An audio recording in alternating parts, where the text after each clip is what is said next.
Okay, Steve, we're up on YouTube. Say hi, YouTube land. What's going on, folks? I don't even see my picture here, so let me see. Oh, there I am. So I could say hi, YouTube land. Let me adjust that a little bit. I'm still there, YouTube land. It's one of those days. Got up at 3 o'clock in the morning and listen to a podcast.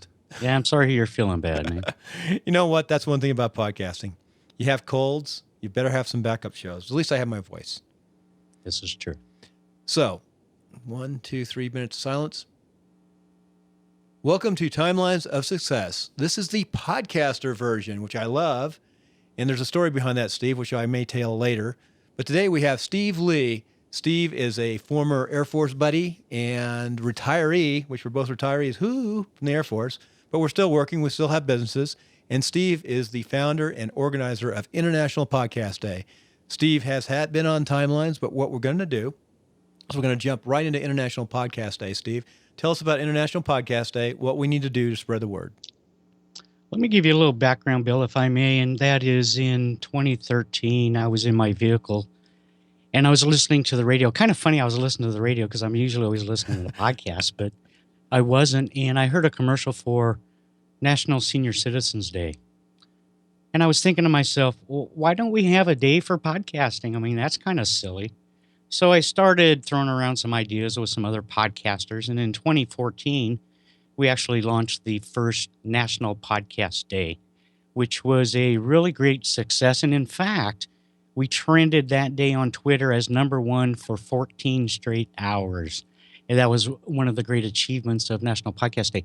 But as the event ended and we started getting more feedback and kind of figuring out where we're going with this, it was decided that we need to open up this internationally. So the organization has rebranded to International Podcast Day, and it is coming up September 30th of this year.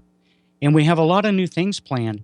Please go over to internationalpodcastday.com and you can find all kinds of events that are going to be going on, things podcasters can do. There's information for listeners. If you're new to podcasting, how do I subscribe? What's this all about? We have a trivia quiz over there about podcasting. We have a historical timeline. One of the most important things about 2015 this year, since it is international, we are going to, on September 30th, stream live clear across the world, starting in Australia, because that's when the day will actually start. Then we're going over into Japan, United Kingdom, South America, Canada, the lower 48, and then ending up the event in Hawaii. So we're going to have a lot of great interactions going on that day. People can certainly get with us and have fun on the live streams, but we're going to be talking podcasting. And honestly, the entire bottom line of the whole thing is Podcast Day is your day. Do what you want, but we're certainly going to help funnel and focus kind of the events going on. That sounds really good. I was looking at your core members. I know most all of them. They had them on the show or they've done something, and they're all going to be doing things, right? Absolutely. Each one of them is a member of the core team, which actually were the individuals I reached out to help me put this together last year. And so they are all back again this year. And then we're also in each of those country locales, we're coming up with individuals in those countries to be the streaming leader in their country. Now, when you stream, each individuals, that makes sense because you can't do it all. It'd be painful to do 24 hours. Is it almost going to be 24 hours straight, or how's that going to work? There's actually breaks. Each stream will probably be approximately 2 hours. So as we go across the world, there will be breaks, which is actually kind of a good thing because as we saw last year, a lot of podcasters themselves are doing things with their shows, doing a special podcast episode or special event. So as we can, we're going to try and capture those. So for example, if a podcaster is having some kind of a meetup or something like that, Periscope it, and then we'll try and connect to it and restream and rebroadcast that. That's very good. Okay, the site is internationalpodcastday.com, and there's all sorts of different tabs we can open up. The home, the about, international request, information request, and that's a form. We've got the home site, the homie with a page, with the page and the shirt. We got the shirt. And then one thing that I liked is check out the suggestions below with the what you can do on International Podcast Day. Join a number of events. So how do I join into an event? I like your one about ask people if they know what a podcast is. I like your little flick there. I'm going to a meeting today at 4 that we do the stream. I do streaming video for this group. We do it at the Atlantis Hotel, and it's our executive board meeting. I'm going to ask them about podcasting. It's always interesting because I think you posted in your Facebook group, which was a video I did last year. I just arbitrarily walked into my local water district and asked the person of the counter what their favorite podcast is, and you ought to see the reaction I got. Yeah, that's what I'm going to ask this board. What's your favorite podcast? You know, one of the rules in podcasting is you should always turn off your phone, and I never have this on. I beat you to it. I did mine. And of course, it's my wife calling from Boston. I'm in California. Oh, good timing. So if you look at my schedule, you see I have a podcast. That's okay. That's okay, Karen. Anyway, so sorry about that, Steve. Sorry about that, my friends out in podcast land. So that was good. Ask a question like, what is your favorite podcast? I'm going to ask that from the group today. I should video it, though. That'd be great. They just like drone out. Some of the guys in this group is like, I don't know how to work Gmail. It's like so complicated. Right. Really bad. And I think one of the important things we're really attempting to do, although there's a lot of podcasters across the world that are on board with this event, but it's also a way for us to evangelize podcasting and tell people about our craft, because we need to go out and touch and reach more people that have never heard the term. Right. And get them involved. I'll definitely change my logo. That'll be good. The IPD logo, just put that up. That's really easy to do on Facebook. We actually have an entire promotional material section there where you can get all kinds of artwork if you want to put them on your website or social media. We have a audio promo. Which tab is that? Up top, if you go to promo material. Is that information request? Oh, promo material right in front of me. Got it. And everybody's more than welcome to insert these into their shows. Oh, very good. Or use any of the graphics that we have available for them. That's really good. That is so good. I'll tell you what, the WordPress and online is really helping our business. I want to talk about that a little bit for the new podcasters. Some of the advice you might give to those people who want to learn the podcast and those who are new podcasters.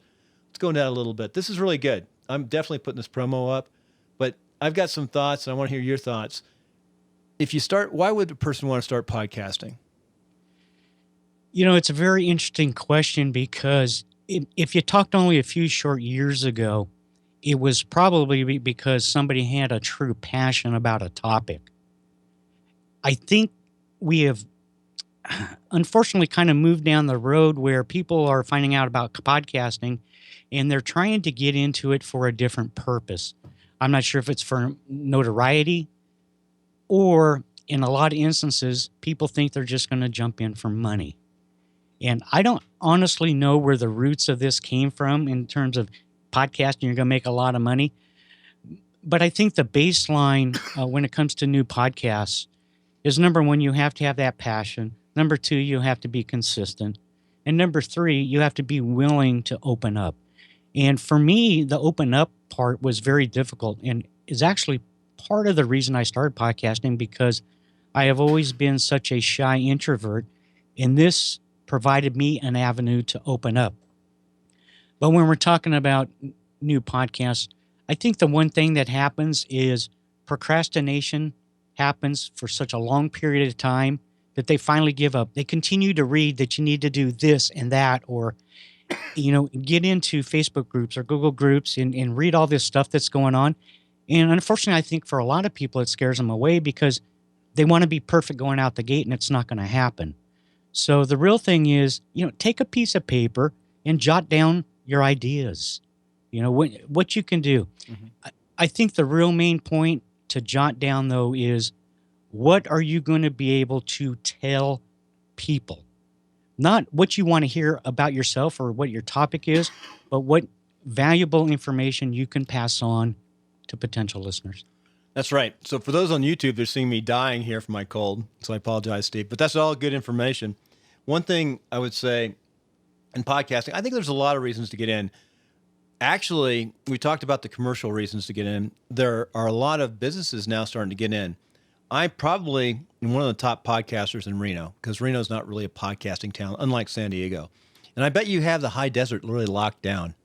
What's that little town you live on the top of the desert there? You go up from Bakersfield? I live in Tehachapi, That, I California. bet you're the top podcaster in Tehachapi. I am the only one. The newspaper, local newspaper here, is always writing stuff. But in fact, if you want to take that a step further, I've created what's called local casting, which I do a show on my community called Tehachapi Mountain Voice, and we have actually kind of captured the entire market here when it comes to news and information. It's not through the newspaper here anymore. I think that's the future. It is. It's through our show, and we're actually getting ready to because we don't have TV or anything up here. So we're actually going to do live broadcasts, evening broadcasts with the news. The net streaming, real simple. You know what? You're doing exactly what I've been thinking about for a year. And it's my theory is that the traditional TV stations, they have all sorts of rules they've got to follow, of course, but they're very expensive to run. That two people, if I had it still costs some money with a little camera, even an iPhone, a couple cameras, a male and female reporter going back and forth, running out, getting the news in the afternoon of the day, bringing it back in at 5:30, putting it together, putting it like live streaming, like you said, and then converting it into a podcast. Boom, you've got the daily news every day from every little town. But now you got a revenue, so now you have to hire somebody, and you got to make money, unless you're just do it for the love. But then to really make it grow, you're going to have to monetize it, and you're going to have to sell ads. And you can sell ads locally. It's a lot easier to sell ads locally than it is to go, nationally or international. Actually, it's a very good point, Bill, because I have found with the local businesses here, they'd much rather do it on my show than the newspaper. And here's why. Number one, you put an ad in the newspaper. After somebody reads it, it goes in the trash can, right? Mm-hmm. Nobody is ever going to see your advertisement again. As with the podcast, it's evergreen. It's anybody goes back to a past show, their advertisement's going to be there. Mm-hmm. And the other factor is it is so much cheaper to advertise on my show than a newspaper. It's like half. And you know what they're saying now? If you go like to anybody, if you go a little video of somebody, seeing them, you get to know that person. It's so much more powerful. You know what I've started doing is on my podcasting, I've taught 7 or 8 people in Reno how to podcast. I really enjoy doing that, by the way. But the money is to be made for me from I build websites and pages and in market, really. But the money is to be made in that local little market and the website, the page. But the podcast, everything helps. It's not just one thing. But you hit it right on the number. That local little niche is really a good niche. It does take work, and you can make a little living. You can inch out a living, and it might be a good living someday. But that is really good. But it takes work, and it takes more than one person. Well, it really does. And I've actually brought on a second person for me on this show who actually happens to be a radio announcer down in Bakersfield. However, we're actually now starting to go out to events and do interviews and things like that we're putting into the show. So people are getting, really what they want, and that is quick local news, interviews, and things like that they can't get through the other media. And it's evergreen. Another thing I've done, though, and I think I sort of stumbled onto this, and it's so easy. I just tested a show called Podcaster's Home. And I decided not to put it up on its own channel, but to combine it in with timelines and just put people together. Podcastershome.com. I did it all on YouTube. But the secondary thing happened on that. Now it's evergreen on YouTube. It's also going to be in timeline, so it crosses back and forth. But just think of this. If you want to learn to podcast, it's actually pretty darn easy to teach somebody how to do what we're doing on YouTube, because we're using call recorder, push it into MP4, and then push it up. Or Google Plus Hangout, which is really getting good, goes right into YouTube. So now you've got the video and audio, and it's easy to convert that into a podcast. Very true. Not too many years ago, it wasn't this simplistic. We were handwriting our own RSS feeds and all this kinds of stuff. And there's a lot of wonderful tools out there now. And a lot of these platforms have really come to light. You mentioned YouTube and Google Plus. With Spreaker and some of these other platforms, Mixler, you can do a lot of live type broadcasting at either relatively inexpensive or no cost at all. Right. I tell people just pick one thing, go one step at a time, and go forward.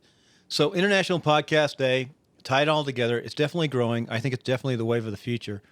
But hey, what do you think of the name podcast? Is it my favorite word? No. Is that the name of what we're doing based on history, technology, and the way the movement's going? It is. So, when radio came out, what do you think of the name radio? Well, what does it really Radio. mean? What is it? Yeah, no It one was knew. that same kind of confusion factor. Television, same thing. Whatever kind of new thing comes out, it's like, what? This is the same thing. I have no issue with it. My network, we've done over 3,000 episodes now, and they're all podcasts. Right. It's 3,000. That's huge. Now, last question about podcasting. We're going to go on to your success principles. What is your least favorite thing about podcasting? I think if you ask any podcaster, there are two things. Number one is editing, and number two are probably show notes. For me, it's notes. Oh, really? Yeah. It really is. I had the same with me. With a lot of our shows, they're hosted by other co-hosts, so they take care of those. But the ones that I personally do that I got to take care of, it's like I just spent all this time recording or prepping, recording, editing, posting. Yep. Now I gotta write something. I just want to talk about it, right? Yep. But it's very important that you do so. My workaround on that is WP Tonic is one of my favorite shows. It's on my techies. I don't have to write show notes. I do the editing and the processing, but what I found is I only edit for sound the first 5 or 10 minutes to make sure it's really nice. People get into it and they don't worry about the uhs and the other things. Right. So, and then I clean up the end and then package it and get it up. I think it's more important to get it up than it is to be perfect. And we talked about that when we first started. I think that's the wonderful beauties of podcasting that I enjoy, that it is not Fox News, that it is not commercialized broadcasting, that it is real people talking about a topic or a passion or a cause that they really believe in. And we're not perfect. We are not rock stars. Yep. I mean, I stutter, I stumble, I I do it all. We're normal people. Yeah, that's right. And I think that's the real beauty of podcasting, is that you get to know the person that's delivering that content. That's a good way to say it. And as you can see, you can get this you'll be listening to this on iTunes, which still gets more downloads than the YouTube, but you'll have it on YouTube. Another beauty is you can embed that in many different websites, and that website platform is so important. And as you can see, Steve has got the halo effect going today. We talked about that. He's remodeling. He's got the light shining in on him, which is really good. And your face color is pretty good too. Well, not too bad. It's morning, so I'm still sober.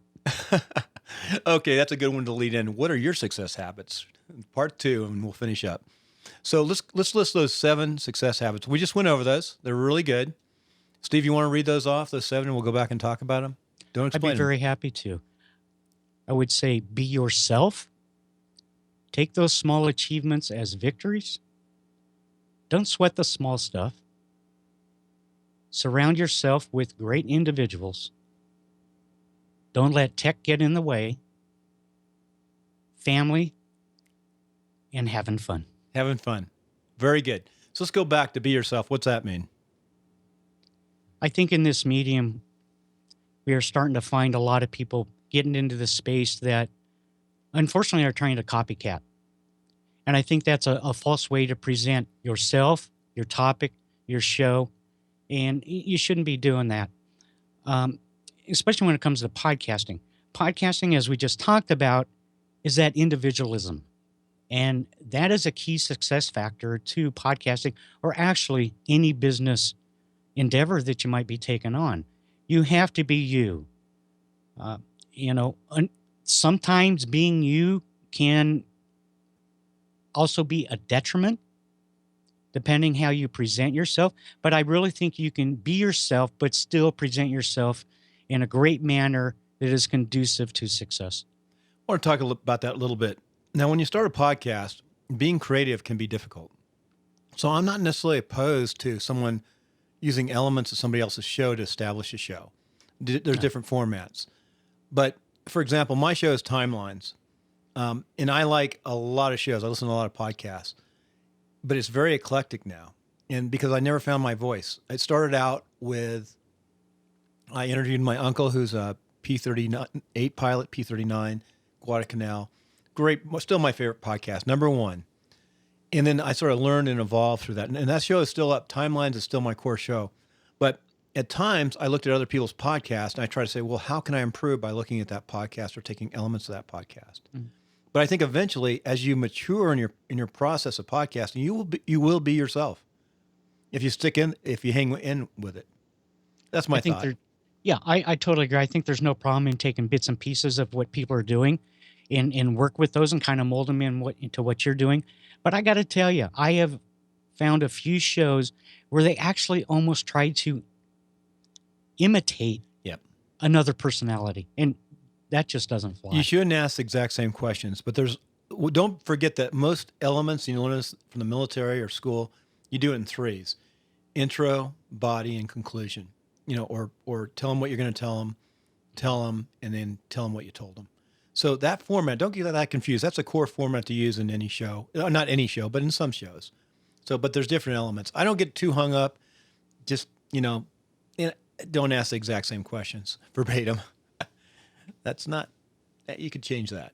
But I don't worry about it too much. I'd rather see somebody at least trying to podcast, get something out there, because most people to podcast are going to have to love to do it to hang in there. But if you hang in there and you have a business or you tie it together, you can make money if you're in it for that reason. And it can help your businesses that you have. Okay. Take those small achievements as victories. Number 2, love that one. This has probably been one of the most important things for me personally. And it actually took me a long time to finally convince myself that this is what I needed to do. So let's take podcasting as the example. You're deciding that you're going to do a podcast, and your long-term goal is to be number one in the business category with 250,000 listeners. That's your long-term goal. But if you try to only work that segment to achieve that goal, you're going to fail, and you're going to be disappointed, and you're going to quit. So as you begin any adventure, whether it's business or sports or podcasting, I don't care what it is, as you achieve those small victories, celebrate them, because they return passion to you, they return excitement, and they return that motivation to go to that next step.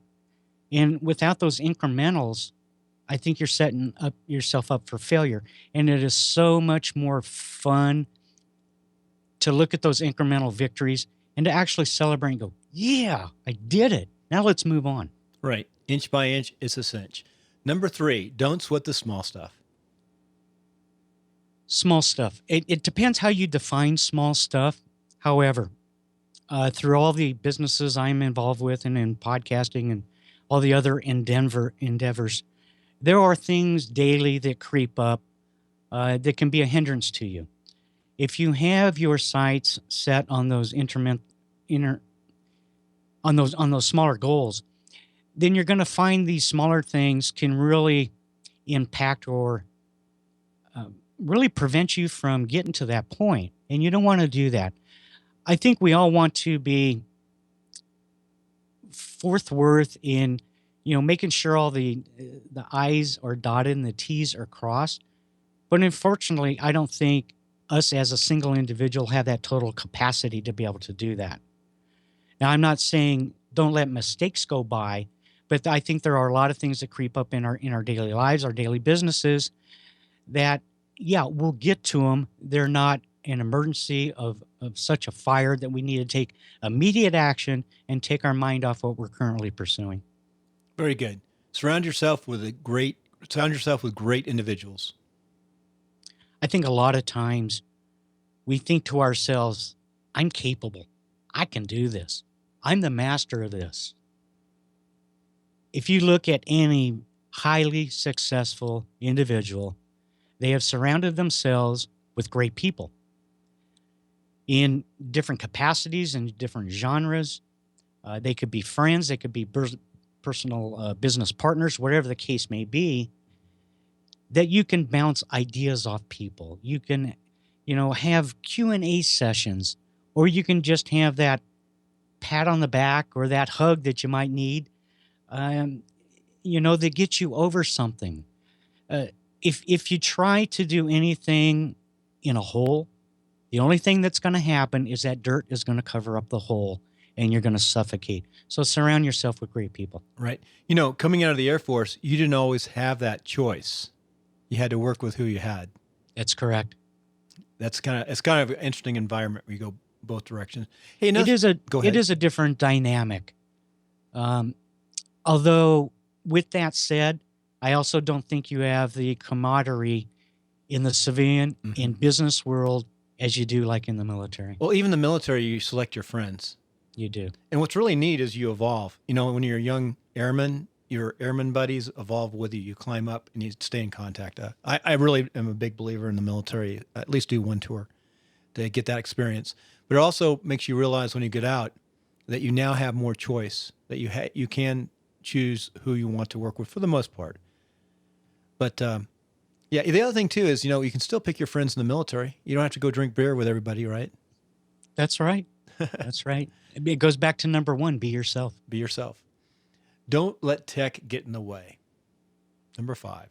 Such a stumbling block for so many people because, if you're a techie, yeah, a lot of this stuff is a no-brainer, right? We just kind of just do it.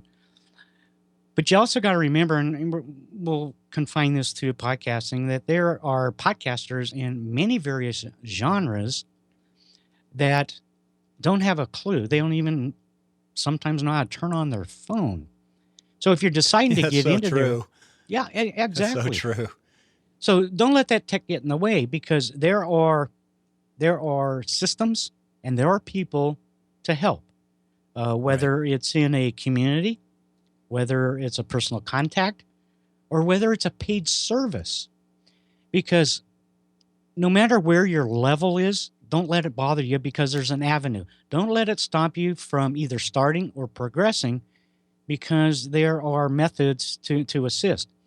For a lot of people, let's say they're in the business world and they're doing a business podcast, when they do their show, they don't worry about the audio and editing and all this stuff. They outsource it because they need to get back to what they do for their survival in their business. And I think that's great.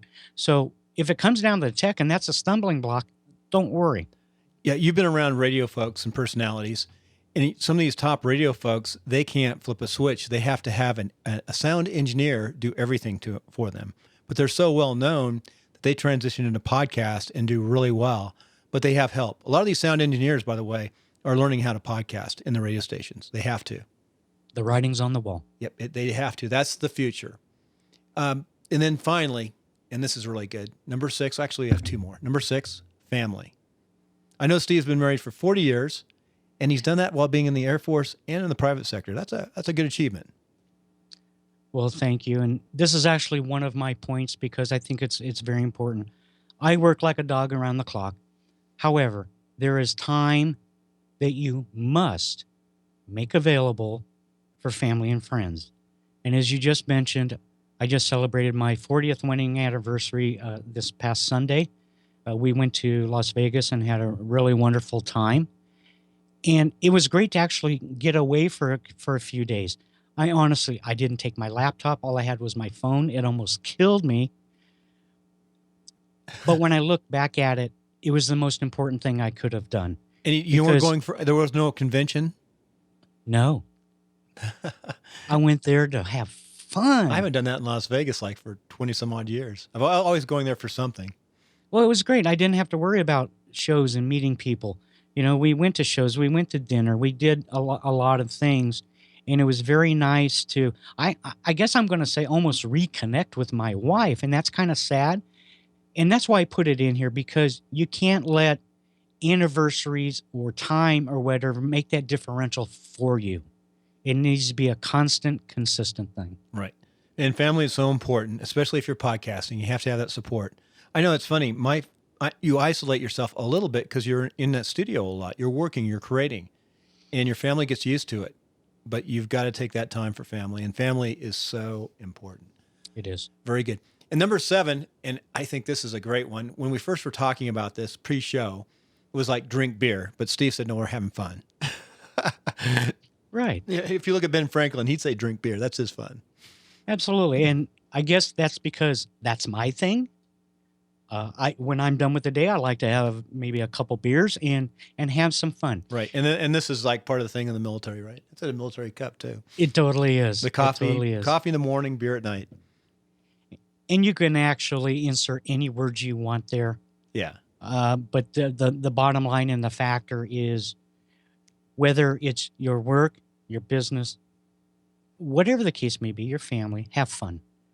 A lot of this stuff can be very frustrating, not just in podcasting, but in life in general.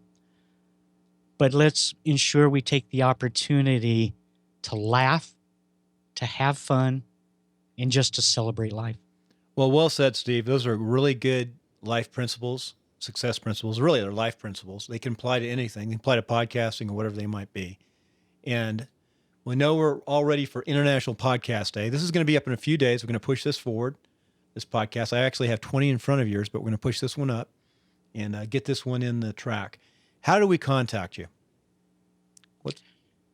There's a couple different ways. Probably the best way is just go to internationalpodcastday.com and click the contact form there, and one of our staff members will forward that to me. If you're interested in any of the shows that reproduce on our network, you can go to modernlifepodcastnetwork.com and certainly listen to any of my shows. And if I may also throw in, I'm also the founder and creator of twothumbsupmedia.com, which is a podcast directory. So if you're a podcaster, go submit your show. It's free. If you're a listener, it's a great way to find new shows. Very good. We'll have to have you on in a few months and talk about that directory concept and updates on podcasting. Well, Steve, thank you for coming on the show today. You'll be able to find limited show notes, but contacts on podcastershome.com and on Timelines of Success. Thanks, Steve, and we'll see you on International Podcast Day. Thank you, Bill. Always a pleasure. You can stay on for a second, Steve, and we're done with the regular show. We're still on YouTube, so it's kind of fun afterward. You look good. That was a fun show. I actually texted my wife back that I'm in a show. I said, okay. She understood.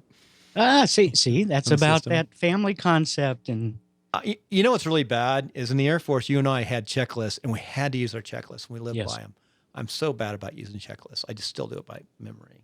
And I should turn off my phone. Who has, one of the podcasters, one of your guys has a really good checklist. Anyway, do you use a checklist? I'm not sure what you're referring to. It's a checklist, to get ready for your podcast, like turn off your phone. Oh, that's Daniel's. Yeah, Daniel C. Lewis has a really good checklist. It's big. It's like almost too much. Yeah. I'm like a limited checklist guy. I used to get so frustrated with checklists. Oh, I know. Set parking brake, throttle to a quarter, right? Oh, I hated that. It was like too much. I mean, instead of focusing on what I had to do, I'm more focused about getting my checklist right and saying it right. Because people will say the checklist and they'll forget to do it. Because it's right. For check rides. Uh-huh. It's so bad. Oh, yeah. Busted. So anyway, after the show, for those who watch YouTube, hey, what do you think? One last thought. What do you think things like we're doing now, YouTube, is going to do to the podcast? If YouTube was smart, they'd figure out a way to be able to listen on a smartphone without streaming. Yeah, truly. Yeah, YouTube is very interesting because although it's a way to push content and information, it certainly doesn't meet the specification of a podcast. No, it's not. It's not, because it's live streamed. Right. And I certainly understand why they would never want to include RSS feeds, because they want you in their ecosystem only. But it's a great way for people to come across content. And if they have more interest, go over to where you are. Right. For searching now, it's Google, Facebook, and then YouTube. So think about that. We're getting extra search out of this too, and SEO. Yeah, absolutely. Why not be everywhere you can, right? Right. Well, Steve, thanks. I look forward to the next time we meet up, wherever that might be. Probably. I have 2 events. I'm going to the WordCamp in Las Vegas in September, and then a week later, I'm going WordCamp LA. I'm actually working those events. Oh yeah, I can probably make WordCamp LA. So I'm working those events for a vendor. They actually, through my podcast, they hired me to work their table outside. So I super. got free tickets. It's not a lot of money, but Doesn't matter, but cha-ching. I think there's free beer though. I'll meet you down there. All right, Steve. Thank you. You bet.